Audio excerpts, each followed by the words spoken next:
Hello everyone, welcome back.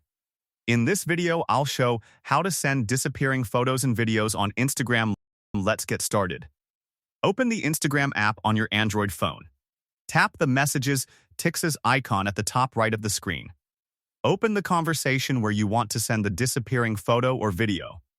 Do not tap the photo gallery icon next to the message box, as it sends a regular photo. Instead, tap the camera icon beside the message box. Take a new photo or video using the Instagram camera. After capturing it, tap the viewing option at the bottom. Select View Once to make the photo or video disappear after it is viewed once. Tap the Send button. The recipient can view the photo or video only one time.